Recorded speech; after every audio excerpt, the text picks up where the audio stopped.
নমস্কার, আমি অ্যাস্ট্রোলজি চিরিতাবচ আচার্য। আমার ইউটিউব চ্যানেল আপনাদের সবাইকে স্বাগতম। 2024 এপ্রিল মাস মীন রাশির জাতক বা জাতিকাদের ভাগ্যফল। মীন রাশি কিন্তু আমাদের দ্বাদশ রাশির ভিতরে 12টা রাশির ভিতরে দ্বাদশ রাশি হলো মীন রাশি। কারণ আমাদের 12টা বক্সের ভিতরে 12টা রাশি থাকে।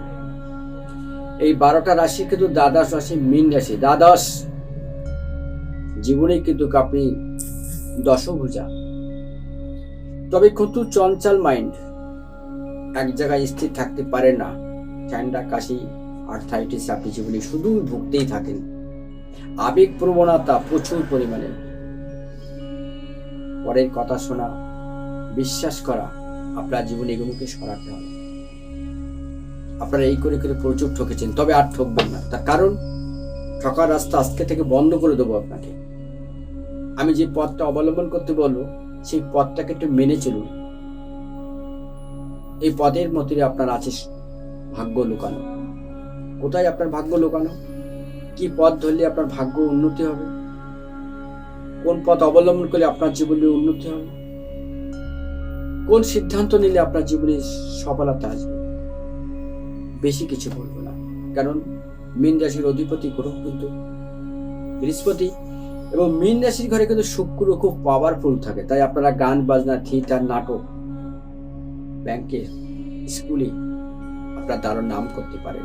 আপনাদের জীবনে কিন্তু প্রচুর উন্নতি, প্রচুর সফলতা আছে। তার সাথে এই সফলতাকে যদি ধরে রাখতে চান, আরো উপরে উঠতে চান, আরো পারবেন উপরে উঠতে, সেই পথের কথাটা আমি আজকে বলবো। কি করবেন? ভগবান শ্রী মহাদেবের আপনারা পুজো করবেন।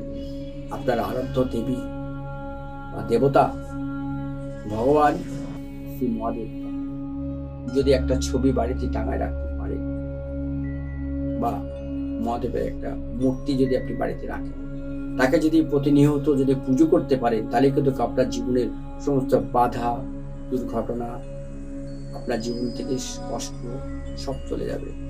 আপনি বহাল তবিতে এবং খুব সুখ শান্তিতে আপনি জীবনে কিন্তু অতিবাহিত করতে পারবেন। মীন রাশির অধিপতি গ্রহ কিন্তু বৃহস্পতি, এবং এই বৃহস্পতি আপনারা যদি এই মহাদেবকে যদি পুজো করতে পারেন, বা একটা ছবি রাখতে পারেন ফার্স্ট দেয়ালে, দরজার উপরে বা আপনার ঘরে, আপনার জীবনে কিন্তু দারুণ উন্নতি হবে। এটা গোপন কথা আপনাদেরকে বলে দিলাম।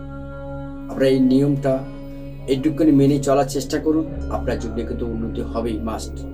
তবে আজকে এই পর্যন্ত। সবাই সুস্থ থাকুন, ভালো থাকুন। নমস্কার।